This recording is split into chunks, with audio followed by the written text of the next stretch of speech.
Hi, welcome to a biology revision class. Today our topic is plant growth and development. Plant growth and development அது கொஞ்சம் ஈஸியான topic. அதில் முக்கியமாக இந்த plant growth regulators, enhancers, inhibitors அதுலேருந்து கம்பல்சரியாக questions வந்துக்கிட்டே இருக்குது.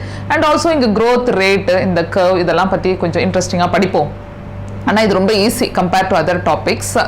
இப்போ ஒரு growth அப்படின்னு சொன்னால் when you talk about a plant அதில் வந்து indeterminate growth அப்படின்னு நம்ம சொல்லுவோம். ஆனால் அங்கேயுமே டிட்டர்மினேட் க்ரோத்தும் இருக்குது. அதாவது size of the leaf, fruit, flower இதெல்லாம் ரொம்ப பெருசாலாம் வளர்ந்துக்கிட்டு போகிறதில்ல, ஒரு மாடரேட்டாக வளர்ந்து நின்றுடுது, அதுக்கான சைஸில் வளர்ந்து நின்றுடுது.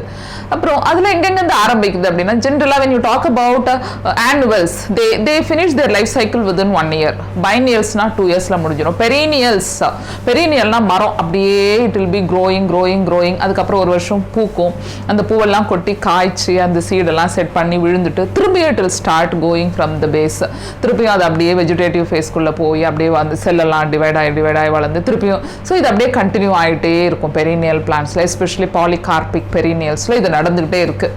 ஸோ இங்கேருந்து இப்போ நம்ம ஆரம்பிக்கிறோம், குட்டியாக எழுதி அதை அப்படியே எக்ஸ்பிளைன் பண்ணிட்டு போகிறேன். ஒரு growth அப்படின்னா vegetative phase and reproductive phase. Vegetative phase ஒரு பிளான்ட்ல ரூட், ஸ்டெம், லீஃப் ஃபார்மேஷன் எல்லாம் ஆஞ்சியோஸ்பெர்மிக் பிளான்ட்ல we are talking about. அதில் வெஜிடேட்டிவ் ஃபேஸ் இதெல்லாம் வளர்ந்து முடிஞ்சிருச்சு, அதுக்கப்புறம் it is just getting into the reproductive phase. அந்த ரீப்ரொடக்டிவ் ஃபேஸில் தான் நம்ம இப்போ ஆனுவல் படிப்போம், அது 1 yearல முடிஞ்சிருது. பைனியல்னா 2 yearsல முடியறது. பெரினியல்னா நிறைய வருஷம் அப்படியே ஒரு வருஷமாக மாற்றி வருது. ஆனால் it is a reproductive phase. So இந்த ரெண்டு ஃபேஸ், இந்த வெஜிடேட்டிவ் ஃபேஸில் ரூட், ஸ்டெம் எல்லாம் வரதெல்லாம் நம்ம அனாட்டமிலோ மார்ஃபாலஜில படிச்சாச்சு, அதோட ஸ்ட்ரக்சர்லாம். அதுக்கு அடுத்தது இந்த டெவலப்மெண்ட் அப்படின்னு சொன்னால் என்ன, ஒரு பிளான்ட் எப்படி டெவலப்மெண்ட் ஃபேஸ்க்கு போகுதுன்னா அதில் ரொம்ப இம்பார்ட்டன்ட் காம்பனன்ட்ஸ் அப்படின்னு பார்த்தீங்கன்னா growth அண்ட் டிஃபரன்சியேஷன். ஒரு பிளான்ட்ல செல் ஃபார்ம் ஆகி அது அப்படியே இலாங்கேட் ஆகி அது டிஃபரன்ஷியேட் ஆகி பேரன்கைமா, கோலன்கைமான் பெர்மனன்ட் டிஷ்யூவாக மாறி அதுக்கப்புறம் அந்த growth அப்படியே ப்ரொசீட் ஆகி அது வெஜிடேட்டிவ் ஃபேஸ்க்கு போய் அதுக்கப்புறம் ரீப்ரொடக்டிவ் ஃபேஸ்க்கு போகிறது. இதெல்லாம் சேர்ந்த கலவை தான் ஒரு பிளான்ட்டோட growth. அங்கே பார்த்தீங்கன்னா அது அப்படியே வளர்ந்து முடிஞ்சு அது டெவலப்மெண்டல் ஸ்டேஜ் முடிஞ்சு போகிறது. ஆனால் இங்கே எப்படி அது growth ஆரம்பிக்குது அப்படின்னா ஆஸ் யூஷுவலி ஒரு சீடு கீழே விழுது, அந்த சீடுலேருந்து ஒரு புது பிளான்ட் வெளியே வருது, ஒரு சீட்லிங் இஸ் கம்மிங். ஸோ அந்த சீடுக்குள்ளே என்ன இருக்குது அப்படின்னா ஒரு ஃபெர்டிலைஸ்ட் ஓவரிக்குள்ளே, ஓவம்குள்ளே, அந்த ovum is a fertilized egg, அந்த எக்குக்குள்ளே embryo. So the life starts from zygote is undergoing mitotic division. அங்கே அப்படியே வளர்ந்து எம்ப்ரியோ, அந்த சீடு அப்படியே வளர்ந்து முடிஞ்சு அந்த சீடில் அப்படியே ஜெர்மினேட் ஆகி வெளியே வருது. வெளியே வந்து ஒரு சாப்லிங் ஆர் சீட்லிங் குட்டியாக அப்படியே ரூட், ஸ்டெம், லீஃப்னு அப்படியே வளர்ந்துக்கிட்டே இருந்து வெஜிடேட்டிவ் ஃபேஸ் எல்லாம் முடிச்சுட்டு அப்படியே ரீப்ரொடக்டிவ் ஃபேஸ்க்குள்ளே போய் they'll be just blooming out, ஒரு ஃப்ளவர் வருது. ஃப்ளவரில் இருக்கிற அந்த கைனீஷியம் தான் ஓவரி ஸ்டைல் ஸ்டிக்மா. அந்த ஓவரிக்குள்ள ஓவியலுக்குள்ள எக் இருக்குது, ஓவம் இருக்குது. இப்போது இந்த எக் வந்து ஃபெர்டிலைஸ் ஆகணும், ஒரு male gamete will come and fertilize, double fertilization, triple ஃபியூஷன்லாம் பார்த்தோம். இதெல்லாம் முடிஞ்சு அந்த அதுக்குள்ள எம்ப்ரியோ, அப்புறமா அந்த ஓவியல் தான் சீடா மாறி அந்த ஓவரி ஃப்ரூட்டா மாறுது. திருப்பியும் அந்த ஃப்ரூட் விச் இஸ் ஃபாலன், அது விழுந்தோடனே அந்த ஃப்ரூட்டை சாப்பிட்டு முடிச்சுட்டு அந்த சீடை தூக்கி போடுறதோ இல்லை அனிமல்ஸ் தூக்கிக்கிட்டு போய் வெளியே போடுறதோ, திருப்பியும் அதை அப்படியே வாட்டரை அப்சர்வ் பண்ணி ஃபிசியாலஜியில் திருப்பி அப்படியே ஒரு புது பிளான்ட். ஸோ இதுதான் அதனுடைய சைக்கிள், அப்படியே போயிட்டே இருக்குது. இந்த சைக்கிளில் தான் லைஃப் ஸ்பேனில் உங்களுக்கு எவ்வளோ நாள் வாழற பிளான்ட், ஆனுவலோ, பைனியலோ, பெரினியலோ, அதை பற்றி நம்ம திரும்ப சொல்லிட்டு இருக்கேன், அப்படி போயிடும். So this is about their life journey. இப்போ growth when you talk about it is the determinate and indeterminate growth. ரெண்டு growth இருக்குது. அதே மாதிரி growthங்கிறது வந்து irreversible, வளர்ந்துட்டு திருப்பியும் குட்டியாக மாறுறது இதெல்லாம் நடக்காது. ஏன் நடக்கும் எப்போனா நியூட்ரியன்ட் எலிமெண்ட்ஸ் அதில் ரொம்ப கம்மியாக இருக்குது, இல்லாட்டி ஏதாவது இன்ஃபெக்ஷன் வரும்போது, டெஃபிஷியன்சி டிசீசஸோ இன்ஃபெக்ஷியஸ் டிசீஸோ வரும்போது stunted growth, there will be a growth stopped. அங்கே நடக்காது, மேலே போகாது, பஞ்ச் டாப் ஆஃப் பனானான்னு அப்படியே வைரஸ் வரும்போது அப்படியே குட்டியாக அமுங்கி போகிறது, இந்த மாதிரியெல்லாம் நடக்குது. ஆனால் நல்லா வளர்ந்த பிளான்ட் திருப்பியும் குட்டியாக மாறி திருப்பி ஆனுவலாக மாறி அது நடக்காது. So growth is irreversible. அதே மாதிரி increase in organ, on it's part எல்லாமே தான் வளர்ந்துகிட்டே இருக்குது. செல்லுலார் லெவலில் வளர்ந்து ஆர்கன் வளர்ந்து அப்படியே மொத்தமாக ஒரு பிளான்ட் வளர்ந்துக்கிட்டே போகுது. ஆனால் பிளான்ட்டோட க்ரோத்தை இன்டிட்டர்மினேட் க்ரோத்துன்னு சொல்லி அப்படியே அதனுடைய பிரான்ச் அவுட் இப்படி அப்படி வளர்ந்து 100 வருஷம் 1000 வருஷம் வாழற பிளான்ட் அப்படின்னு சொல்கிறோம். ஆனால் முழுக்க முழுக்க அது இன்டிட்டர்மினேட் க்ரோத்தா அப்படின்னு பார்த்தா இல்லை, அங்கேயுமே டிட்டர்மினேட் க்ரோத்தும் இருக்குது. எங்கெல்லாம் இருக்கும் அப்படின்னு பாருங்கள். இப்போ ஒரு மேங்கோ ட்ரீ எடுத்தால் நல்லா பிரான்ச் அவுட் ஆகி பெருசாக வளர்ந்துருக்கு. ஒரு நீம் ட்ரீ எல்லாம் அப்படி வளர்ந்துருக்கு. ஆனால் நீம் ட்ரீல இருக்கிற லீஃப் அதே சைஸ் பெருசாக வளர்ந்துக்கிட்டே போகுதா லைஃப் ஃபுல்லானா? இல்லை, அதுக்குன்னு ஒரு சைஸ் இருக்கு. நீம்ல இருக்கிற ஃப்ளவருக்குன்னு ஒரு சைஸ் இருக்கு, ஃப்ரூட்டுக்குன்னு ஒரு சைஸ் இருக்கு, சீடுக்குன்னு ஒரு சைஸ் இருக்கு.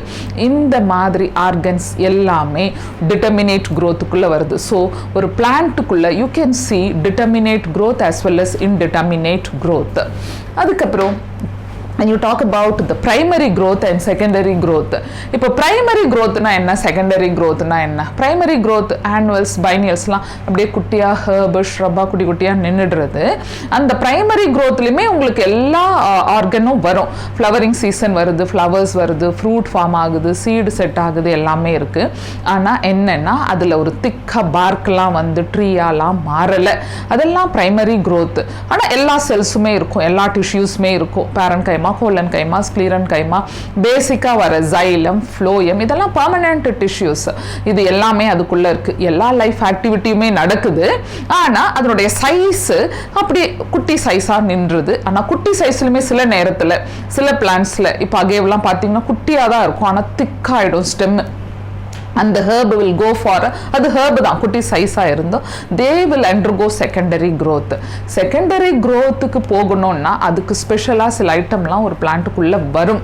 அது எப்படின்னா லேட்டரல் மெரிஸ்டம் ஃபார்ம் ஆகணும், இன்டர்கேலரி மெரிஸ்டம் வரணும். முக்கியமாக secondary growth is so prominent in dicot plants than in a monocot plants. மோனோகாட்டில் மோனோகாட் வந்து ரொம்ப அட்வான்ஸ்டு ஃபேமிலி. இப்போ இருக்கிற இந்த ஈரால மோனோகாட் தான் ரொம்ப சுப்பீரியர் மோஸ்ட் அப்படின்னு சொல்கிறோம். ஏன்னா அது குட்டி குட்டியா ஹெர்பேஷியஸா இருக்கு. only few trees are there in monocot. ஆனா டைகாட் எடுத்துக்கிட்டீங்கன்னா நிறைய ட்ரீஸ் இருக்கு. herbs and shrubs also there, but tree count is more in dicot because the internal anatomy, the concentric ring of vascular bundle which paves the way for them to go for a secondary growth prominently. அப்படி என்ன ஒரு விசேஷம் secondary growth போகுது அப்படின்னா, secondary growth போகும்போது தான் அந்த diameter of the stem, that is the girth of the stem increasing, அப்படியே பெருசாகிட்டே போயிட்டே இருக்கு. ரிங்கா ஃபார்ம் ஆயிருக்கு. அந்த ரிங்கை வச்சு நம்ம ஏஜ் கவுண்ட் பண்ற அளவுக்கு அந்த ரிங்ஸ் ஃபார்ம் ஆகிட்டே இருக்கும். இதெல்லாம் செகண்டரி growth. ஸோ ஒரு பிளான்ட்டுக்குள்ள primary growth and secondary growth அப்படின்னு நம்ம 2 விதமா படிப்போம். அதுல இந்த பிரைமரி growthல என்னெல்லாம் வருது அப்படின்னா, பேசிக்கலா ஒரு பிளான்ட் டிஷ்யூஸ் படிச்சிங்கன்னா அனாட்டமியில் படிச்சிருப்போம்.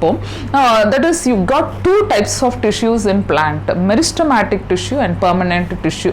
Meristematic tissue அப்படின்னா என்ன அப்படின்னா, that is the cell, the tissue which keeps dividing. அதான் perpetuating tissues. They keep on dividing. அது டிவைட் பண்றது தான் அதோட வேலை. வேற எதுவும் பண்ண போறது இல்லை. அது டிவைட் பண்ணி அடுத்த லேயருக்கு அமுச்சு விட்டுரும். அங்கே போய் அது அதனுடைய வேலை காட்டும், இலாங்கேட் ஆகும். அங்கிருந்து அது அடுத்த லெவலுக்கு போய் மெச்சூர் ஆகி பெர்மனன்ட் டிஷ்யூவா மாறப்போகுது. ஆனா மெரிஸ்டமேட்டிக் டிஷ்யூ ரிமைன்ஸ் மெரிஸ்டமேட்டிக். அது மெரிஸ்டமேட்டிக்காகவே இருக்கிறதுக்காகவும் அதுக்கு சில அமைப்புகள் இருக்கு. அந்த டிஷ்யூ நேச்சுரல் நான் இப்போ சொல்றேன் உங்களுக்கு. ஆனா இந்த மெரிஸ்டமேட்டிக் இருக்கிற லொகேஷனை பொறுத்து you got apical meristem, intercalary meristem and lateral meristem அப்படின்னு படிப்போம். இப்போ apical meristem is present in the shoot tip and root tip. Intercalary meristem நல்ல ப்ராமினென்ட்டா மோனோகாட்ஸ்ல தெரியும். ஏன்னா அதுல ஷீடிங் லீஃப் பேஸ் இருக்கும். ஒரு ஃபர்ஸ்ட் லீஃபோட பேஸ், அதாவது அதோட பேஸ் the second leaf இப்படி கவர் பண்ணிருக்கும். third leaf will cover the second லீஃபோட பேஸ் கவர் பண்ணிருக்கும். இதுதான் ஷீடிங் லீஃப் பேஸ். அங்க you can prominently see the intercalary meristem. இப்போ டைகாட்ல இல்லையான்னு கேட்டா இருக்கு. ஏன்னா டைகாட்ல உங்களுக்கு நல்ல நோட்ஸ் தெரியும். Node, inter node. நோடுனா என்னன்னு தெரியும், லீஃப் ஆரிஜினேட் ஆகிற ஏரியா. இப்போ அதுக்கு நடுவில் வர இன்டர் நோடு இருக்கு இல்லையா, அங்க வந்து உங்களுக்கு பின்னாடி லேட்டரல் மெரிஸ்டம் ஃபார்ம் ஆகும். இந்த நோடல் ரீஜன்ல அப்படியே பிரான்ச் அவுட் வரும்போது, பிரான்ச்சஸ் வரும்போது there is a intercalary meristem. ஆனா இந்த lateral meristem is typically for a secondary growth. அதுலயுமே உங்களுக்கு வாஸ்குலார் ரீஜன்ல வர கேம்பியமோ இல்ல கார்க் கேம்பியம் ஃப்ளோயமாகவும் மாறும் அனாட்டமியில். அதை கொஞ்சம் டீட்டெயில் பண்ணுறேன் உங்களுக்கு. ஸோ அப்படியே போயிட்டு இருக்கு. அதுதான் லேட்ரல் மெரிஸ்டம் வந்து பார்க்கு அந்த ஸ்டெம்மு பெருசாகிறது. இதெல்லாம் மெரிஸ்டம். பெர்மனன்ட் டிஷ்யூனா என்ன அப்படின்னா, ஒரு பிளான்ட்டுக்குள்ள டிஷ்யூஸ் ஆர் லிமிட்டெட். ஒரு அனிமல் டிஷ்யூஸ் மாதிரி வெரைட்டி கொஞ்சம் கம்மி தான். முக்கியமாக simple permanent tissue, complex permanent டிஷ்யூன்னு படிப்போம்.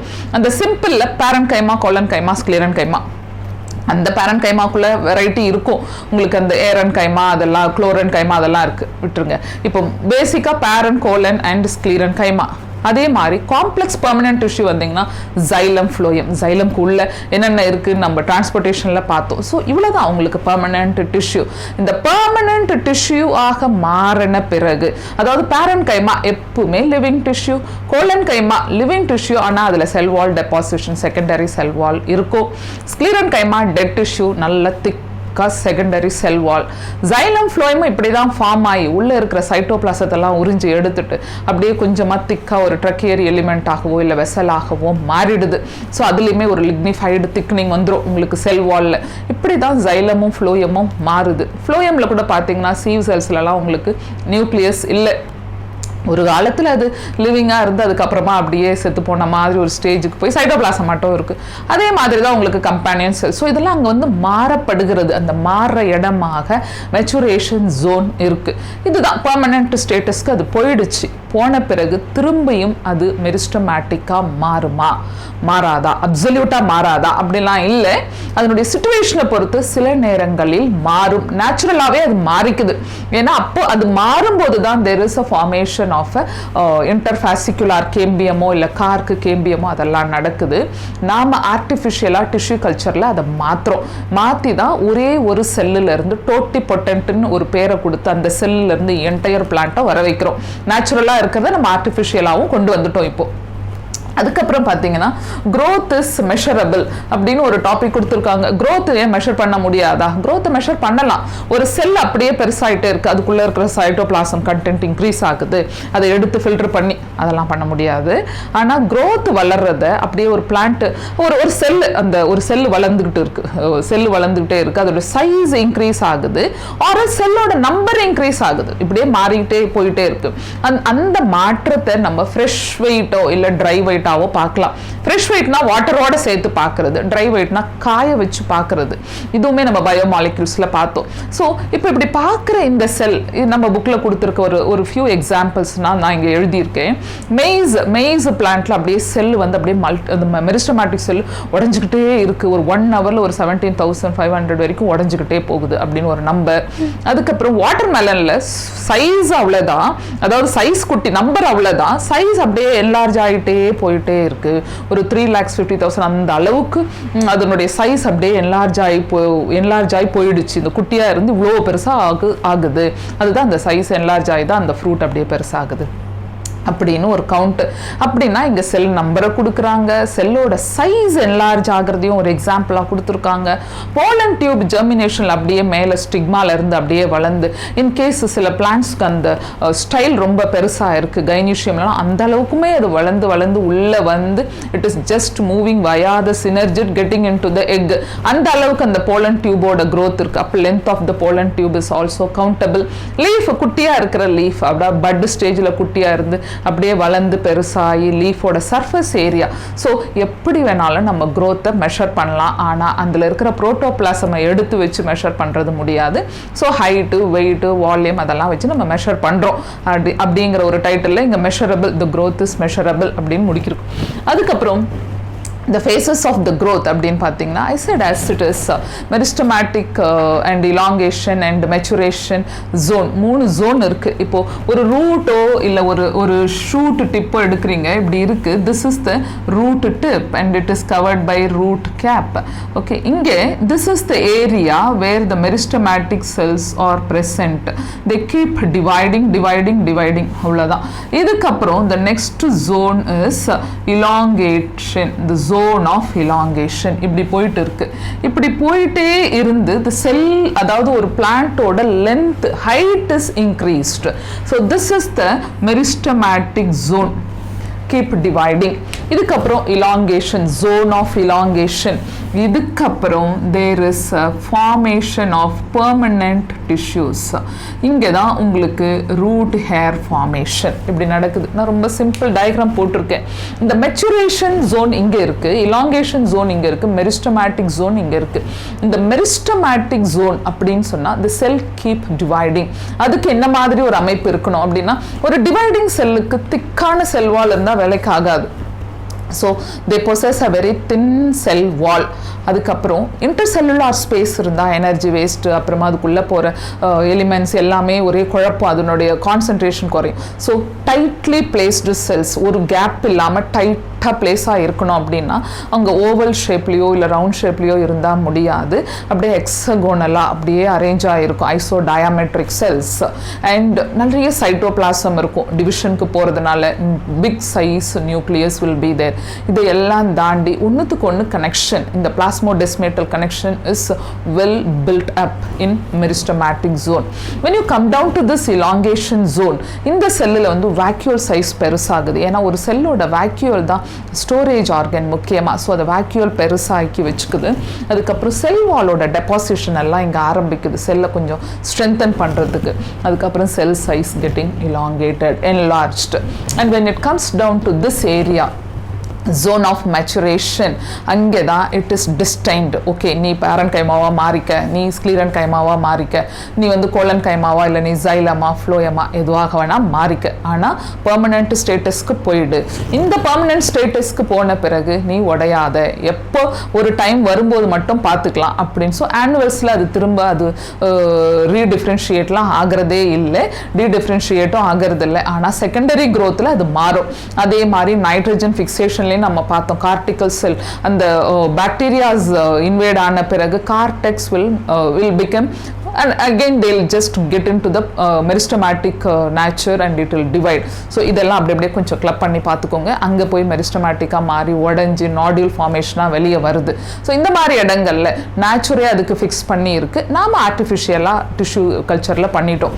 So this is the thing, elongation and meristematic. When you come down to the growth rate, growth rate நம்ம எப்படி பார்க்குறோம் அப்படின்னா, there are two different types of growth rate. ஒன்று வந்து arithmetic growth rate, the other one is geometric growth rate. இப்போ arithmeticனா ரொம்ப ஒரு லிமிட்டடாக பார்த்துக்கலாம். இந்த arithmetic growthல ரெண்டு செல் இருக்கு. ஒன்று வந்து எப்பவுமே பெர்மனெண்ட்டாக இருக்கு, இன்னொன்று வந்து மெரிஸ்டமேட்டிக்காக இருக்கு. இப்போ சொன்ன மாதிரி மெரிஸ்டமேட்டிக் இங்கவே பார்த்தோம், 1 ஹவரில் ஆல்மோஸ்ட் ஒரு 17,000 ப்ளஸ் அது வந்து டிவைட் ஆகிட்டே இருக்குன்னா பார்த்துக்கோங்க அதோட ஸ்பீடை. அது டிவைட் பண்ணிக்கிட்டே இருக்கு, ஒரு செல்லு டிவைட் பண்ணிக்கிட்டே இருக்கும். அது அனுப்புகிற பெர்மனெண்ட் ஸ்டேட்டஸ்க்கு வந்த செல் அப்படியே பெர்மனெண்ட் ஸ்டேட்டஸை மெயின்டைன் பண்ணிக்கிட்டே இருக்கு. அதுதான் இங்கே பிக்சரில் கொடுத்துருக்காங்க புக்கில். ஸோ இது அப்படியே தான் வந்துகிட்டே இருக்கு. ஒரு செல் மட்டும் இந்த பக்கமே வந்து மெச்சூர் ஆகி இங்கேருந்து அனுப்புகிற செல்ஸ் இப்படி போயிட்டே இருக்கு. This meristematic sell keeps dividing. So இங்கேருந்து தான் இது வந்துகிட்டே இருக்கு. So this is arithmetic growth. இந்த growth-ஐ இப்படி ஞாபகம் வச்சுக்கலாம், எல் ஷேப்பில். இந்த growth-ஐ இப்படி ஞாபகம் வச்சுக்கலாம் இப்படி. ஏன்னா இங்கே ஒரு செல் அப்படியே மெரிஸ்டமேட்டிக் உடையிறது, ஒரு செல் அப்படியே பெர்மனன்ட் செல் அது அப்படியே அதனுடைய இதை மெயின்டைன் பண்ணிக்குது உடையாமல். பட் இங்கே ஜியாமெட்ரிக்கில் ஒரு செல் ரெண்டு செல்லாக மாறி, 2 செல் 4, 4 8, 8 16, 16 32, இது அப்படியே ரெண்டு செல்லுமே உடஞ்சிக்கிட்டே போயிட்டே இருக்கு. அதுதான் இந்த ஜியாமெட்ரிக் growth. ஸோ இதுக்கு ஒரு ஃபார்முலா, இதுக்கு ஒரு கர்வ், இதுக்கு ஒரு ஃபார்முலா, இதுக்கு ஒரு கர்வ். இந்த ஃபார்முலாவை பாருங்க, LT is equal to L0 plus RT. இங்க Tங்கிறது டைம், Rங்கிறது rate of growth. L0 initial 0 பீரியட்ல இருந்து அந்த பர்டிகுலர் டைம்ல ஒரு 1 மந்த்ல எவ்வளோ வளர்ந்தது அப்படின்னு வருது. அப்படின்னா ஸோ இங்க ஹைட் ஆஃப் த பிளான்ட், ஒரு பிளான்ட்டோட ஹைட்டே இந்த பக்கம் டைம். இப்போ ஒரு மாசத்துல, அதாவது ஒரு ஜான்வரி மந்த் ஒரு 5 சென்டிமீட்டர் இருக்கிற plant February month 10 centimetre, March month 15, April மாதம் 20 அப்படின்னா approximately will come down to we'll just calculate it like that. Every month the plant grows 5 centimeter. Height. So time versus அந்த ஹைட்டுன்னா அப்படியே லீனியராக இந்த growth போயிட்டே இருக்குது. ஆனால் இங்கே ஜியாமெட்ரிக் க்ரோத்தில் நம்ம இங்கே போட்டிருக்கிற இந்த ஆக்சிஸில் size and weight of the organ, ஒரு size weight of the organ. இங்கே ஆர்கன் என்ன, லீஃபோ இல்லை ஃப்ரூட்டோ இல்லை சீடோ இல்லை ஃப்ளவரோ, இதுதான். இங்கே வந்துட்டு இந்த டைம் அப்படின்னா இங்கே இந்த ஃபார்முலா இஸ் கொஞ்சம் different. W1 is equal to W0 ERT. இங்கேயும் அதே மாதிரி தான் டைமு ரேட்டு எல்லாம். இது வந்து உங்களுக்கு இனிஷியல் W0 இனிஷியலாக 0வாக இருக்குது. W1னா ஃபைனலாக அதோடைய சைஸ் எவ்வளோ பெருசாக ஆச்சு, இல்லை நம்பர்ஸ் எவ்வளோ ஆச்சு, ஹைட்டு எவ்வளோ ஆச்சு, வெயிட் எவ்வளோ ஆச்சு, அதெல்லாம் பார்க்குறது இது. இது வந்து வந்து உங்களுக்கு பேஸ் ஆஃப் நேச்சுரல் லாகை வச்சு கால்குலேஷன் பண்ணதுக்கு 2.71 அந்த லெவல் வச்சு நம்ம கால்குலேட் பண்ணுறோம். ஆனால் இந்த கால்குலேஷனில் இந்த கர்வ் லீனியராக போயிட்டுருக்குல்ல, இந்த கர்வ் லீனியராக போகலை, இது எஸ் கர்வில் வருது. எஸ் கர்வ் சிக்மாய்டு மாதிரி எஸ் கர்வ் அப்படின்னு சொன்னால் பேஸாக ஆரம்பிக்கும் போது கொஞ்சம் ஸ்லோவாக ஆரம்பிக்கும், லேக் ஃபேஸு கிடுன்னு வளருது, எக்ஸ்பனென்ஷியல் ஃபேஸு, அதுக்கப்புறம் அப்படியே போய் ஸ்டேபிளாக நின்றுடுச்சு, stabilising or stationary phase. 3 phase இதுக்குள்ள, லேகு, எக்ஸ்பனென்ஷியல், ஸ்டேஷனரி ஃபேஸ். அப்போது இந்த எக்ஸ்பனென்ஷியல் ஃபேஸில் போய் நின்றுதானே ஆகணும். லீஃப் நம்ம சொன்ன மாதிரி டிட்டர்மினேட் க்ரோத், ஒரு சைஸ்க்கு மேலே போக முடியாது. அதே மாதிரி ஃப்ரூட்னா இவ்வளோ பெரிய மேங்கோவாக நம்ம எடுக்க முடியும், நம்ம ஹைப்ரிட்ல பண்ணிட்டு இருக்கோம். ஆனால் நேச்சுரலாக this is the size means ஒரு சைஸ், அதனுடைய சைஸ் அதை அட்டைன் பண்ணிட்டு அதுக்கப்புறம் they just stopped, they don't go beyond that. அதுதான் இந்த சைக்கிள். இந்த ஃபார்முலா அப்படியே உங்களுக்கு பாப்புலேஷன் டென்சிட்டிலையும் நம்ம படிப்போம் இக்காலஜியில். அங்கே ஆனால் என்னு போட்டு வரும், அது பாப்புலேஷன் டென்சிட்டி, அதனால் அவங்க என் போட்டு கொடுத்துருப்பாங்க. அப்படியே படிச்சுக்கோங்க கொஞ்சம் காரிலேட் பண்ணி.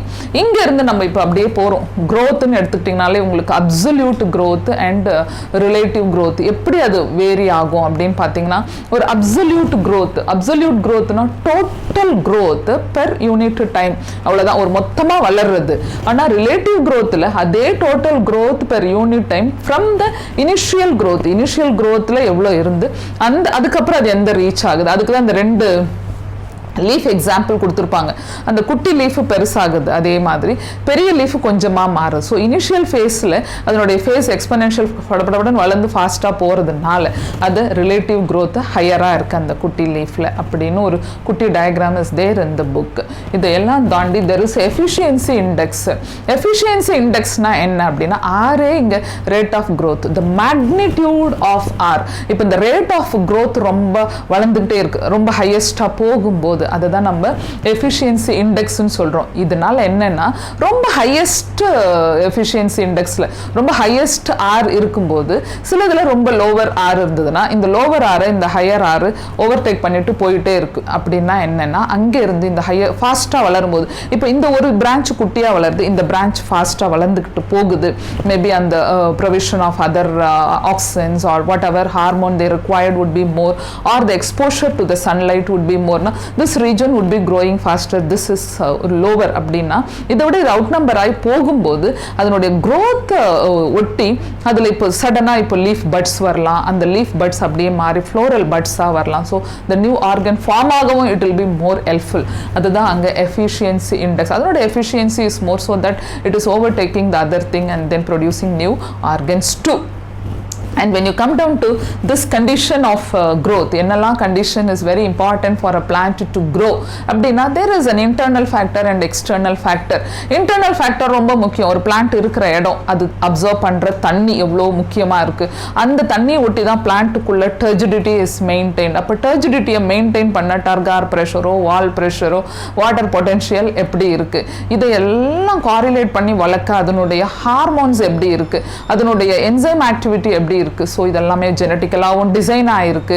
அண்ட் அதனோட internal nutrient elements, water availability, everything is determining the growth from internal. எக்ஸ்டர்னலாக பார்த்தீங்கன்னா இங்குமே திருப்பியும் அதே தான் சொல்லலாம். டெம்பரேச்சர், எவ்வளோ டெம்பரேச்சர் அதனுடைய இன்ஃப்ளூயன்ஸ் இருக்குது, அது அந்த பிளான்ட் எவ்வளோ டெம்பரேச்சரை எடுத்துக்குது, அது C3 பிளான்ட்டாக இருந்தால் எவ்வளோ டெம்பரேச்சரை வித்ஸ்டாண்ட் பண்ணுது, C4 பிளான்ட்டாக இருந்தால் எப்படி வித்ஸ்டாண்ட் பண்ணுது, இல்லை light capacity, maximum light observe பண்ணி they are capable of making photosynthesis பண்ணும்போது உள்ள நியூட்ரியன்ட் எலிமெண்ட் கம்மியாக இருந்தால் ஃபோட்டோசிந்தசிஸ் குறையிறது. ஸோ எப்பொழுதுமே ஒரு growth of the plant is totally depending on external external as well as internal factors. இப்போ நம்ம இங்கிருந்து அப்படியே இந்த டிஃபரன்சியேஷன் ரீடிஃபரன்சியேஷன் பார்ப்போம். டெவலப்மெண்ட்டோட ரெண்டு ஆஸ்பெக்ட் growth அண்ட் டிஃபரன்சியேஷன். எப்படி க்ரோ ஆகுது நம்ம பார்த்தோம், டிட்டர்மினேட் இன்டிட்டர்மினேட் அதுக்கப்புறம் கர்வ் எல்லாம். இப்போ டிஃபரன்சியேஷன் அப்படின்னு சொன்னால் என்ன, அதை பற்றி ஒரு குட்டி எக்ஸ்பிளனேஷன். இங்கே ஃபர்ஸ்ட் இப்போ மெரிஸ்டமேட்டிக் டிஷ்யூ.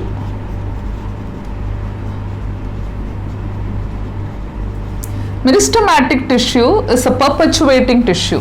இங்கே இருந்து it is getting differentiated. Differentiation and forming a permanent tissue. Parenchyma or collenchyma or sclerenchyma. இப்போ இந்த permanent tissue again will not reach the meristematic nature.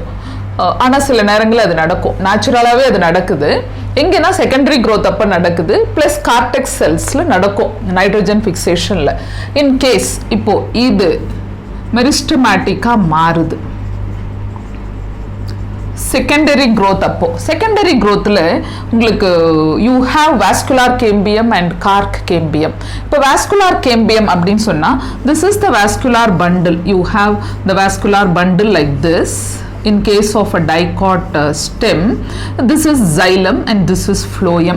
இப்போ இங்கெல்லாம் இந்த ring எல்லாம் இருக்காது. When they just get into the secondary growth, this region is formed. இப்படி form ஆகி ring form ஆயிடுது, ஒரு annual ring. This is interfascicular cambium. ஆனால் உள்ள இருக்கிறது இந்த கேம்பியம் intrafascicular cambium இப்படி வச்சுக்கலாம். அப்போ இது எங்கிருந்து ஃபார்ம் ஆச்சுன்னா இங்கே இருக்கிற பேரன்கைமா செல்ஸ்ல இருந்து ஃபார்ம் ஆகுது. ஸோ ஃபியூசிஃபார்ம் இனிஷியல் ரே இனிஷியல்னு சொல்லுவோம் அனாட்டமியில். This is interfascicular. அப்போ இங்கே இருக்கிற parenchyma cells, that is permanent cells, lost their permanent nature and then they become meristematic and forming interfascicular cambium. அதில் அப்படியே மெடுலரி ரேஸும் ஃபார்ம் ஆகிட்டு இருக்கும். இப்படியே போய் திஸ் இஸ் த கார்டெக்ஸ் இப்படி வச்சுக்கலாம். இது கார்டெக்ஸ். கார்டெக்ஸ்ல this is epidermis. இந்த எபிடெர்மிஸ்க்கு கீழே இருக்கிற இந்த parenchyma cells, this parenchyma just below the epidermis, this is becoming active, meristematica மாறும். because இங்க இந்த rings form ஆகி when it is going towards the cortex, there will be a pressure to release the pressure and they just form this region to become a cork bark எல்லாம் form ஆக போகுது. இப்போ this is becoming meristematic. இப்போ இந்த மெரிஸ்டமேட்டிக்கா மாறுது. So இங்க differentiate ஆகி permanent ஆன ஆளு again becoming meristematic. This is called de-differentiation. அப்படின்னு வச்சுக்கலாம். டிஃபரன்ஷியேட் ஆனது போயாச்சு, டி-டிஃபரன்ஷியேட் ஆயாச்சு. அப்போ இந்த டி-டிஃபரன்ஷியேட் ஆகி இதோட பேரு கார்க் கேம்பியம். இப்போ இப்படி வச்சுக்கலாம். This is the cork cambium. இந்த கார்க் கேம்பியம் அப்படியே இருக்குதா அப்படின்னு பார்த்தா இல்லை. They also form two different types of cells. இப்போ வெளியே they'll form one type of cell, உள்பக்கமாக they'll form another type of sell.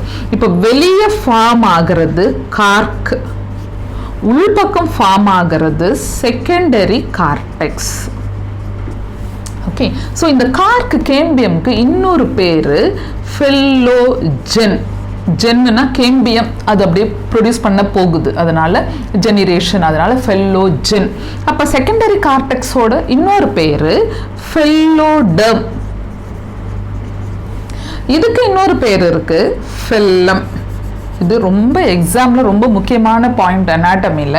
So இப்போ இங்கே டிஃபரன்ஷியேட் ஆன meristematic sell again they'll be producing another permanent cell that is called இங்கே கார்க்கா form ஆயிருக்கு, கார்க்கு R secondary cortex இதெல்லாம் form பண்ணியிருக்கு இல்லையா. This is called ரீடிஃபரன்சியேஷன் இப்படி வச்சுக்கலாம்.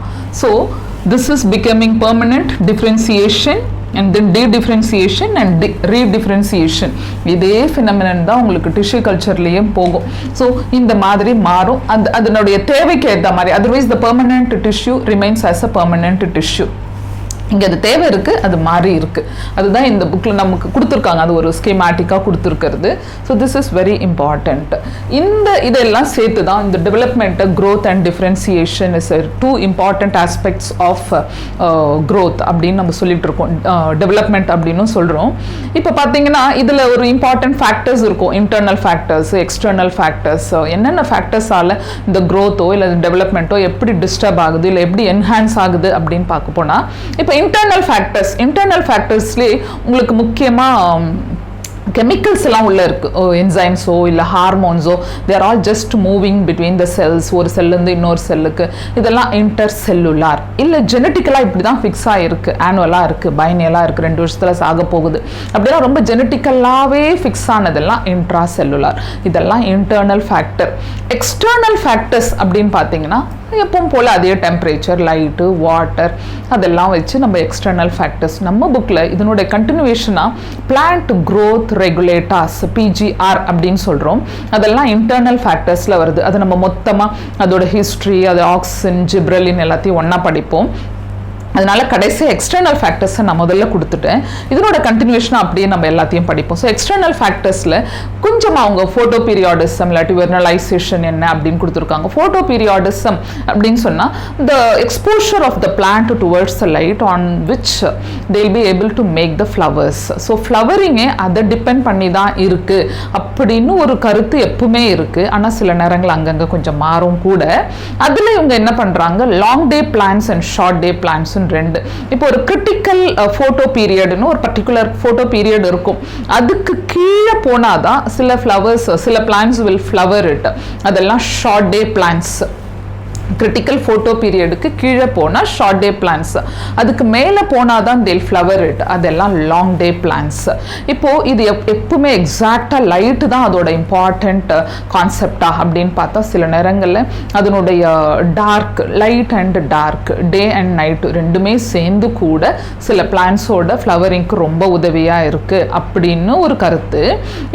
இதில் என்னென்னா ஃப்ளவரிங்னா அந்த ஏரியாவில் ஏபிக்கல் பட்ஸ் வந்து தான் இதெல்லாம் நடக்குதுன்னா இல்லையே. உங்களுக்கு இந்த apical buds வருது, they are not exposed themselves to the light. அப்படியே உள்ளதானே உட்கார்ந்துருக்கு, அது அப்புறம் எப்படி ஃப்ளவர் வரும் அப்படின்னா திரும்பவும் ஒன்று சொல்கிறாங்க. என்னென்னா அது பக்கத்தில் இருக்கிற லீஃப் எல்லாம் எக்ஸ்போஸ் டு த சன்லைட், அங்கேருந்து வாங்கி they'll be just sending to the buds, then they'll be just having a opening that they'll bloom it அப்படின்னு சொல்லி நம்மளோட ஃபோட்டோ பீரியாடிஸ் தான் நம்ம புக்கில் முடிச்சுட்டாங்க. அது கொஞ்சம் பெரிய கதை.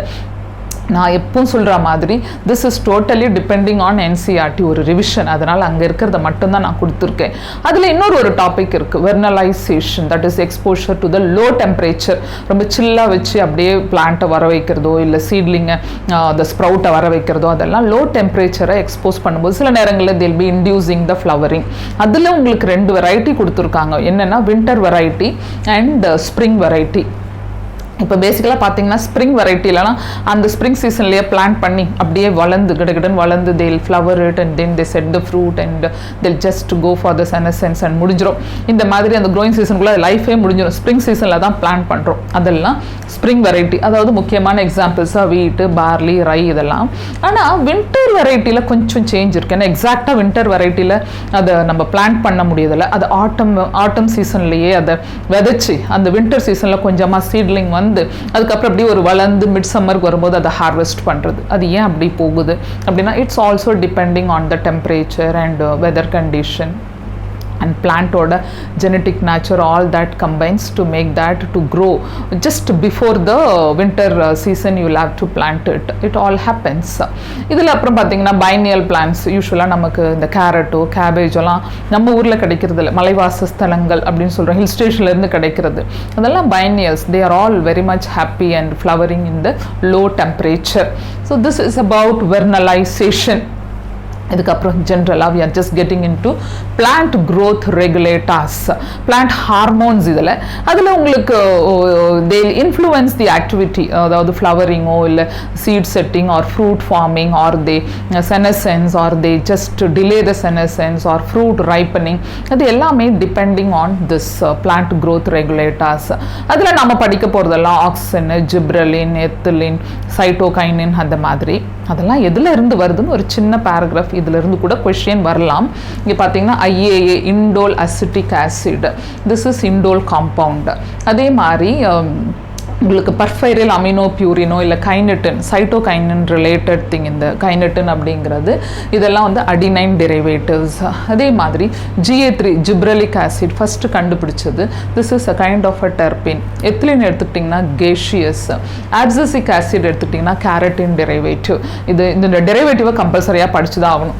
இங்கே இருந்து அப்படியே will be talking about auxin, gibberellin, cytokinin, அதெல்லாம் பற்றி நம்ம இன்னும் கொஞ்சம் டீட்டெயிலாக அதை டிஸ்கவர் பண்ணது யார், எப்போ, அதனுடைய ஆக்ஷன்லாம் என்ன அப்படின்னு படிப்போம். இப்போ நம்ம growth ஹார்மோன்ஸ் பற்றி பார்ப்போம். நம்ம புக்கில் டிஸ்கவரி ஆஃப் தி ஹார்மோன்ஸ் தனியாக கொடுத்துருக்கு, அதுக்கப்புறம் ஹார்மோனோட அப்ளிகேஷன் அதெல்லாம் கொடுத்துருக்கு. நான் இங்கே ரெண்டுத்தையும் அப்படியே கிளப் பண்ணியிருக்கேன். எப்படி டிஸ்கவர் ஆச்சு, அதுக்கப்புறம் அதனோட அப்ளிகேஷன்ஸ் என்னென்னு அப்படியே கதை மாதிரி படிக்க வேண்டியது தான். இதை மெமரைஸ் பண்ண வேண்டிய முக்கியமான ரீஜன். முக்கியமாக என்னென்னா என்னென்ன பிளான்ட்டில் என்னென்ன மாதிரி எஃபெக்ட் நம்ம புக்கில் கொடுத்தது அப்படியே மெமரைஸ் பண்ணுங்க, வேறு வழியே இல்லை. ஸோ இந்த ஃபஸ்ட்டு ஹார்மோன் எடுத்திங்கன்னா ஆக்சின். ஆக்சின் அப்படின்னு சொன்னாலே ஏபிக்கல் டாமினன்ட் ஹார்மோன். ஆக்சின் அப்படின்னா கொஞ்சம் க்ரோ ஆகுது, பிளான்ட்டோட length increasing because of the டிப்ல ஆக்சின் இருக்கு அப்படின்னு கொஞ்சம் அப்சர்வ் பண்ணவங்க ஃபர்ஸ்ட் டைமா டார்வினோட சன்னும் பிராங்கிஸ் டார்வின் ரெண்டு பேரும். ஆனால் அவங்க ஐசோலேட் பண்ணி எடுக்கல, ஒரு போட்டோ பீரியாடிசம் வச்சு அப்படியே, அதாவது போட்டோ பீரியாடிசம்னா லைட்டோட இம்பாக்ட் எவ்வளோ இருக்கு அப்படின்னு அந்த டிப் அப்படியே வளைஞ்சு போச்சு, அப்படியே வளைஞ்சுக்கிட்டே இருக்கு லைட்டோட டிரெக்ஷன்ல. அப்படின்னா அந்த டிப்ல ஏதோ ஒரு விஷயம் இருக்கு, that is activating according to light அப்படின்னு பார்த்தாங்க. and then they said it is because it is present in the apical region அப்படின்னு. ஆனா அதுக்கப்புறம் வெண்ட் வந்து அதை ஐசோலேட் பண்ணி எடுத்தாரு ஓட்ஸ் பிளான்ட்ல இருந்து. அவர் ஒரு எக்ஸ்பெரிமெண்ட்மே பண்ணியிருப்பார், அவினா கர்வேச்சர் டெஸ்ட் அப்படின்னு. என்னன்னா டிப்பை கட் பண்ணிட்டா, டிப்ல தானே இருக்கு, அந்த டிப்பை கட் பண்ணிட்டா வளருதா இல்லையான்னு பார்க்கறதுக்கு அந்த டிப்பை கட் பண்ணி அந்த டிப்பை ஒரு அகார் பிளாக்ல வச்சிருப்பாங்க. அகார் வந்து ஒரு கரெக்டாக அதை அப்படியே இம்பைப் பண்ணி இருக்கும், அதாவது அந்த டிப்பில் இருக்கிற கண்டென்ட் கட் பண்ணி எடுத்த கண்டென்ட்ல இருந்து என்ன இருக்குது அப்படின்னு கஸ் பண்ணது எடுத்தாச்சு. எடுத்த பிறகு திருப்பி இந்த அகார் பிளாக்கை தூக்கி அந்த கட் பண்ண பாதி இருக்குல்லையே அது மேலே வச்சுருப்பாங்க. ஆனால் ஃபுல்லாக வச்சு அப்படியே அரெஸ்ட் ஆகிட போதுன்னு பாதியில் ஃபிட் பண்ணியிருப்பாங்க. இப்போ இப்படி பாதியில் ஃபிட் பண்ணியிருந்தால் இந்த பக்கமாக அப்படியே வளர்ந்துட்டே இருக்குது. ஸோ இந்த அகார் பிளாக் இம்பைப் பண்ண அந்த content has gotten to the plant, அப்படியே வளர்ந்துருக்கு அப்படின்னா பின்னாடி அவர் ப்ரூவ் பண்ணார். That is the bioassay of auxin அப்படின்னு சொல்லுவோம். ஆனால் first time it was isolated from human urine, அதுல இருந்து எடுத்தாங்க ஆக்சின். ஆனால் அவர் பண்ணது வந்து பயோஅசே வந்து உங்களுக்கு அவினா கர்வேச்சர் டெஸ்ட் அப்படின்னு சொல்றது. ஸோ இந்த ஆக்சின் அப்படின்னா ஏபிக்கல் டாமினன்ஸ், ஏபிக்கல் பட் நல்லா வளர்ந்துக்கிட்டே இருக்கு. இதில் முக்கியமாக நேச்சுரல் ஆக்சின்ஸ், அப்புறம் சிந்தட்டிக் ஆக்சின்ஸ்னு IAA indole acetic acid, IBA indole butyric acid, இதெல்லாம் நேச்சுரலாக கிடைக்குது. அது இல்லாமல் நாப்தலின் அசிட்டிக் ஆசிட் 2,4-D அப்படின்னு சொல்லுவோம், டைக்ளோரோஃபீனாக்சி அசிட்டிக் ஆசிட், இதெல்லாம் சிந்தட்டிக். இந்த 2,4-D actually to kill the weeds அதுக்கெல்லாம் யூஸ் ஆகுது. ஆனால் அதுமே கூட பார்த்தீங்கன்னா it is working out only with the dicot, மோனோகாட்டில் இல்லை அப்படின்னு ஒரு பாயிண்ட்டும் கொடுத்துருப்பாங்க. இதெல்லாம் natural and synthetic exam question. இதில் ஏபிக்கல் டாமினன்ஸ் அப்படின்னு சொன்னேன். ஃபர்தராக இதில் என்னென்ன ஒர்க் இருக்குது அப்படின்னா இந்த முக்கியமாக அந்த ஜைலம் டிஃபரன்சியேஷன் அது ரொம்ப முக்கியம். அதுக்கப்புறம் வெஜிடேட்டிவ் ப்ராபகேஷனில் இப்போ நம்ம ஸ்டெம் கட் பண்ணி வைக்கிறோம் அப்படின்னு பார்த்தீங்கன்னா உடனேலாம் ரூட் ப்ரொடியூஸ் ஆகி வரதில்லை. அந்த நேரத்தில் when you apply little auxin and it will just enhance the root formation, கொஞ்சம் ஈஸியாக பிக்கப் பண்ணிக்கிட்டு போயிட்டே இருக்கிற விஷயம். அதுக்கப்புறம் this promote flowering, பைனாப்பிளில் it is promoting the flowering, சீக்கிரமாக ஃப்ளவரிங் வர்றதுக்கு. இதில் இந்த செனசென்ஸ்னு ஒரு வார்த்தை எப்பவுமே படிச்சுட்டே இருப்பீங்க. செனசென்ஸ் ஏஜிங் தான் செனசென்ஸ் அப்படின்னு சொல்கிறோம். ஆனால் ஏஜிங்கிறது அப்படியே பிளான்ட் வளர வளர வந்துட்டே இருக்குது. செனசென்ஸுங்கிறது வந்து கடைசி கட்டமான ஏஜ், ஒரு கிளைமேக்ஸ்க்கு போகிற ஸ்டேஜ். செனசென்ஸ் வந்து அப்படியே it will end up into the death, அந்த மாதிரி முடியும். செனசென்ஸ் தான் டெத்துன்னு சொல்ல முடியாது. செனசென்ஸ் வந்து very close, just an yard to death அப்படின்னு சொல்லுவாங்க அந்த பாயிண்ட்டு. ஸோ இதில் உங்களுக்கு நம்ம growth ரெகுலேட்டர்லயே நான் சொல்லிட்டு இருக்கேன், ரெண்டு விஷயமும் இருக்கு. ஒன்று வந்து என்ஹான்ஸ் பண்ணுது, இன்னொன்று வந்து இன்ஹிபிட் பண்றது. அதான் ஜென்ரலா இட் இஸ் growth ரெகுலேட்டர்ஸ் அப்படின்னு சொல்றது. நம்ம படிக்கிற இங்க எல்லாமே அப்படியே என்ஹான்ஸ் பண்ணுறது ஆக்சினோ இல்லை ஜிப்ரலினோ சைட்டோகைனினோ. இந்த எத்திலின் ஒரு இடத்துல அப்படியே இன்ஹிபிட் பண்ணுற மாதிரியும் இருக்கும், இல்லை ஒரு இடத்துல அப்படியே என்ஹான்ஸ் பண்ணுற மாதிரி ரெண்டுமே இருக்குது. ஆப்சிசிக் ஆசிட் டோட்டலாக இன்ஹிபிஷன் அப்படின்னு. ஆனால் இங்கே ரெண்டு ஆக்ஷனுமே நம்ம பார்க்க முடியும் ஆக்சினில். இட் இஸ் ஆக்சுவலி ப்ரெசன்ட் இந்த இது ஒரு ஒரு ஏர்லி லீஃப் ரொம்ப ரொம்ப சாஃப்டாக முதல்ல ஃபார்ம் ஆகிற லீஃபோ இல்லை ஒரு பட்டோ அதெல்லாம் ப்ரீமெச்சுவர் ஆகாமல் விழாமல் பார்த்துக்கிறது, அப்படியே பார்த்துக்குவோம். அட் த சேம் டைம் கொஞ்சம் மெச்சூர் ஆனால் விழறா மாதிரியும் பார்த்துக்கிற ஒரு விஷயத்தை ஆக்சிஜன் பண்ணு. ஸோ ரெண்டு இடத்துலையும் நல்லா பெருசான பிறகு விழு, இப்போ விழாது அப்படிங்கிற மாதிரி ஒரு கண்டிஷன் ஆக்சிஜன் கொடுக்குது. ஸோ இதெல்லாம் தான் இங்கே இந்த 2,4-D பற்றி சொன்னேன். இவ்வளோ தான் ஆக்சிஜனை பற்றி. அப்படி கொஞ்சம் கம்பேரிட்டிவாக பார்த்தீங்கன்னா இந்த டிலே த செனசென்ஸ் அப்படின்னு ஒன்று வரும். டிலே த செனசென்ஸ் அப்படின்னு கண்டினியூஸாக இதில் வரும், ஜிப்ரலினில் வரும், சைட்டோகைனினில் வரும். ஆனால் எத்திலினில் மட்டும் இட் வில் ப்ரமோட் த செனசென்ஸ், சீக்கிரமாக வயசாக வச்சு இப்போ ஒரு ஃப்ரூட் இருக்கு அது சீக்கிரமா பழுக்க வைக்கிறது, அந்த மாதிரி போகும்போது திஸ் ப்ரமோட்ஸ் செனசென்ஸ். இது மூணும் டிலே பண்றது. மெச்சூர் ஆன பிறகு கொஞ்சம் என்ஹான்ஸ் பண்ணி விழுந்துரு அப்படின்னு அப்சர்ஷன் பண்ணுறதும் இந்த ஆக்சிஜன் பண்ணும். இப்போ ஜிப்ரலினுக்கு வந்தீங்கன்னா ஜிப்ரலின் அப்படின்னாலே எல்லாமே அசிடிக், ஜிப்ரலிக் ஆசிட் அப்படின்னு சொல்கிறோம். ஃபர்ஸ்ட் டைமாக ஒரு Japanese scientist Kurosawa he found out that when he was walking on the farms, அதுக்குள்ளே பார்க்குறாரு இந்த இதுக்குள்ள ரைஸ் பிளான்ட் வாஸ் க்ரோயிங். ஒரு ரைஸ் பிளான்ட் ரொம்ப டாலாக வளர்ந்துருக்கு இருக்கிற எல்லா ரைஸ் பிளான்ட்டை விட. பார்த்தா அதில் ஒரு மாதிரி டா ஒரு பிளாக் கலர் இது ப்ரௌன் கலர்ல ரஸ்ட் மாதிரி ஃபார்ம் ஆயிருக்கு. அதனால தான் இது வளர்ந்துருக்கும், மீதியில் இல்லையா அப்படின்னு அவருக்குள்ள ஒரு curiosity.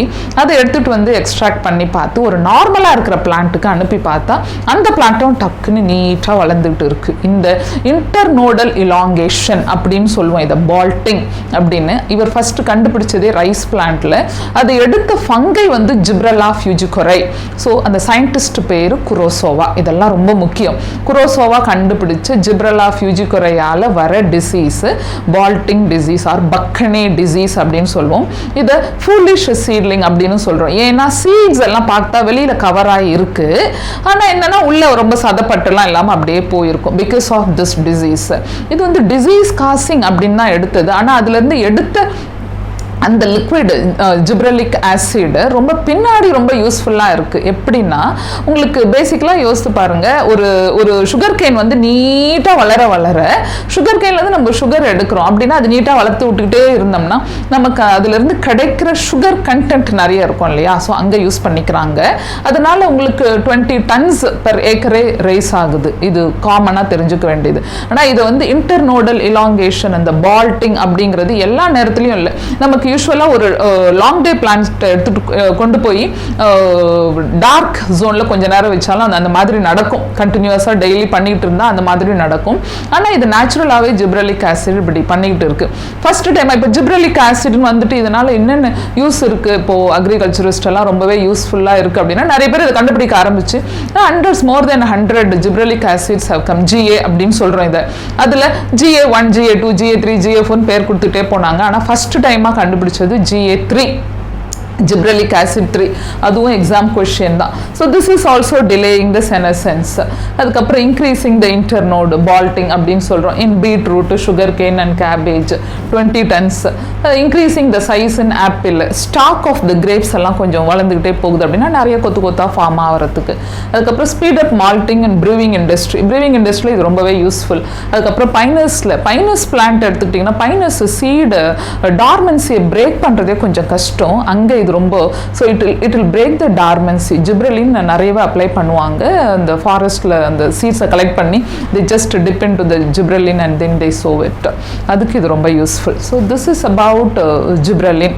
when you come down to cytokinin அப்படின்னு சொன்னாலே cytokinesis, karyokinesis followed by cytokinesis அப்படின்னா செல் டிவிஷன். ஸோ செல் டிவிஷனை என்ஹான்ஸ் பண்ற ஒரு ஆளு சைட்டோகைனின். சைட்டோகைனின்ல இவங்க ஃபர்ஸ்ட் இந்த டொபாக்கோ பிளான்ட்ல அந்த இன்டர்னோட் கிட்ட they were just applying some DNA எக்ஸ்ட்ராக்டோ இல்லை வாஸ்குலார் டிஷ்யூவோட எக்ஸ்ட்ராக்டோ இல்லை கோகோனட் மில்கோ இதெல்லாம் ஊற்றி வளர்க்கும் போது அப்படியே ஒரு மாதிரி கொத்து கேர்லெஸ்ன்னு சொல்லுவோம். கேர்லெஸ்னா நீங்கள் டிஷ்யூ கல்ச்சர்லேயே படிச்சிருப்பீங்க. Same type of cell, that is the totipotent cell. அதில் வந்து கிளஸ்டராக வர செல்லு, அதில் அந்த செல்ஸ் ஃபார்ம் ஆகிருக்குன்னா யாரோ இதை இந்த ஊற்றின கண்டென்ட்ல இருக்கிறது தான் இந்த கேர்லெஸ் ப்ரொடியூஸ் பண்ணியிருக்கோம் அப்படின்னு ஒரு ஐடியாவுக்கு வந்து சரி அது என்னவா இருக்கும் அப்படின்னு பார்த்தா அதுலேருந்து எடுக்கிறாங்க. ஆனால் அது சைட்டோகைனின் பின்னாடி வைக்கிறாங்க. அந்த ஃபர்ஸ்ட் வைக்கிற பேர் வந்து கைனிட்டின் தான் இந்த கண்டென்ட்டை பண்ணியிருக்கோம். ஆனால் இந்த கைனிட்டின் பிளான்ட்ஸில் இல்லை, சைட்டோகைனா அப்படி கிடைக்குது. ஆனால் கைனிட்டினா கிடைக்கல. கைனிட்டின் அவங்க they've just found out only from the herring sperm. அதுலேருந்து கிடைக்கும் அந்த ஸ்பெர்ம் டிஎன்ஏலேருந்து they've just isolated the kinetin, but it is not present in the plant. பிளான்ட்டுக்குள்ள அப்படின்னு வந்தீங்கன்னா சைட்டோகைனின்ல உங்களுக்கு ஜியாட்டின் அப்படின்னு எடுக்கிறாங்க பின்னாடி. இதுவுமே உங்களுக்கு இந்த கார்ன்ஸ்ல இருந்து எடுக்குது, கார்ன் இந்த மக்காச்சோளம் அதுல இருந்து எடுத்ததோ இல்லை கோகோனட் மில்க்ல இருந்து எடுக்கிறதோ இதுல இருந்து எடுத்தது தான் ஜியாட்டின். ஸோ உங்களுக்கு சைட்டோகைனின் அப்படின்னு ஜென்ரலாகவே cell division enhancer, this is also delaying the செனசென்ஸ்.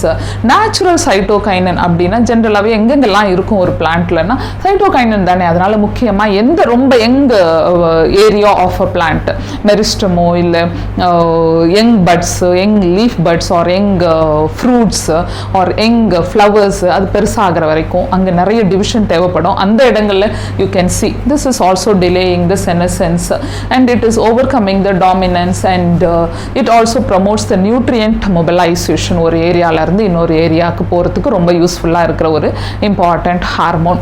So that's all about cytokinin. சைட்டோகைனினை கண்டுபிடிச்சவங்க ஸ்கூக் அண்ட் அவங்களோட கோவர்க்கர்ஸ். ஸோ இந்த டிஸ்கவரி அந்த ஏரியா ரொம்ப முக்கியம். ஃபர்ஸ்ட்ல இருந்து பார்த்துட்டே வரும், எல்லா இடத்துலையும் கொடுத்துருப்பாங்க. ஆனால் இங்கே மட்டும் எத்திலீன்ல மட்டும் அப்படியே ஒரு கசின்ஸ் ஃபவுண்ட் அவுட் அப்படின்னு நம்ம புக்கில் கொடுத்துருக்கு, அதையும் படிச்சுக்கோங்க. ஆனால் டிஸ்கவரி அப்படின்னு வரும்போது ரிச்சர்ட் கெயின் வராரு, அவர் தான் எடுக்கிறாரு. ஆனால் என்னன்னா ஃபர்ஸ்ட் டைமா ஏதோ ஒரு gaseous content is coming from the orange வந்து பழுக்க வைக்கிறது அங்கே தான் அவர் பார்த்தாரு. ஆனால் என்ன அப்படின்னா ஃபஸ்ட்டு ஒரு லிவிங் செல்லேருந்து ஒரு ஹார்மோனி ஒரு கேஷியஸ் நேச்சராக இருக்குன்னா அது இதுதான் எத்திலீன். இது ஃப்ரூட் ரைப்பனிங் ஹார்மோன் அப்படின்னும் நம்ம சொல்லலாம். இது வாலடைல் அண்ட் ஃப்ரூட் ரைப்பனிங்னா என்ன, ஒரு காயாக இருக்கிறது சீக்கிரமாக பழுக்கணும் அப்படின்னு சொன்னால் அதில் மெட்டபாலிக் ரேட் கொஞ்சம் ஃபாஸ்ட்டாக தானே இருக்கணும். அதனால they'll just enhance the metabolic rate, respiration rate. அதுதான் ரெஸ்பிரேட்டரி கிளைமேக்டிக் அப்படின்னு சொல்லுவோம். இதுவும் exam question.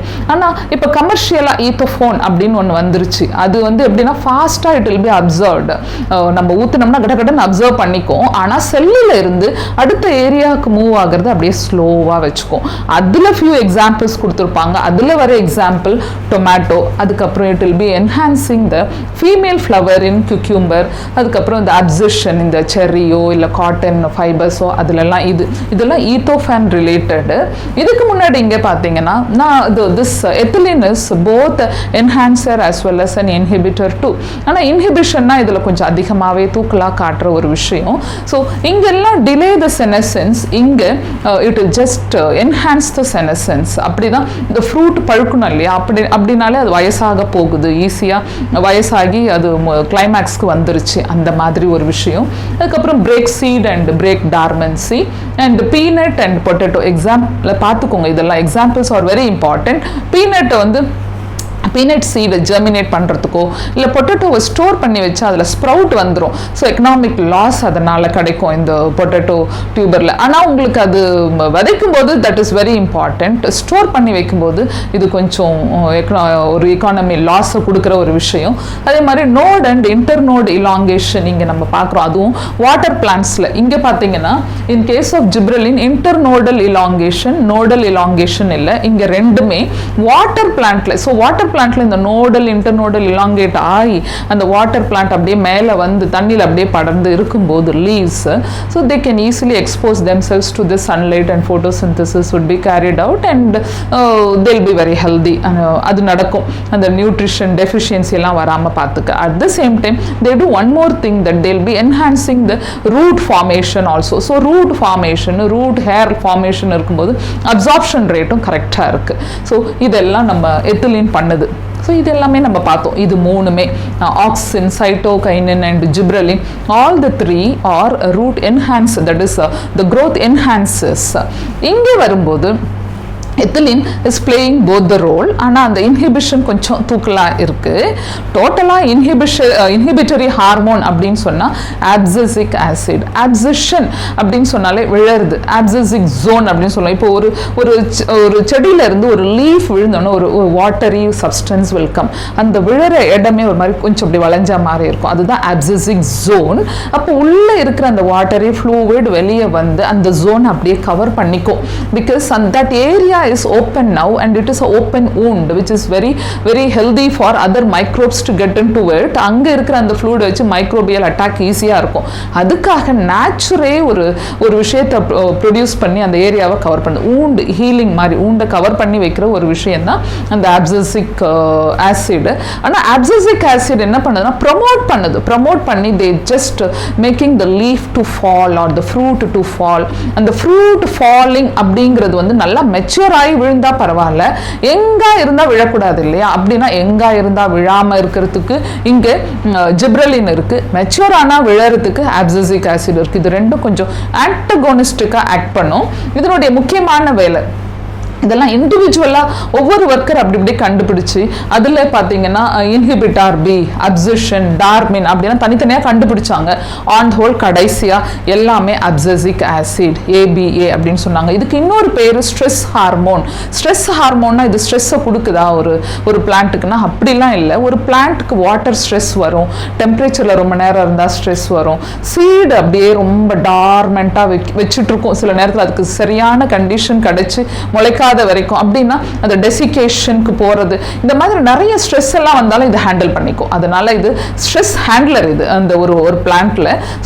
So they just enhance the dormancy period. They don't break. இது பிரேக் பண்ணும் டார்மன்சியை, they don't break. They make the plant to withstand in the desiccation. So on the whole this is about the hormones. இங்கே teach பண்ண ஒன்றும் இல்லை, அப்படியே மொத்தமாக நீங்கள் மெமரைஸ் பண்ணியே ஆகணும், வேற வழியில். கண்டிப்பாக ஒரு question or 2 question from this zone. So with this the plant physiology is coming to an end. இன்னும் எதனா டவுட் இருந்தால் just put it in the comment section. இன்னும் டீட்டெயிலாக படிப்போம். ஆனால் it's very close to your exam time. ஒரு 10-15 days 10-12 days தான் இருக்குது. ஸோ இந்நேரம் நல்லாவே ப்ரிப்பேர் பண்ணியிருப்பீங்க. இதெல்லாம் ரொம்ப யூஸ்ஃபுல்லாக இருந்திருக்கும்னு நான் நினைக்கிறேன். இன்னும் எதனா டவுட் இருந்தால் just put it in the comment section. Subscribe and share பண்ணுங்கள். Thank you.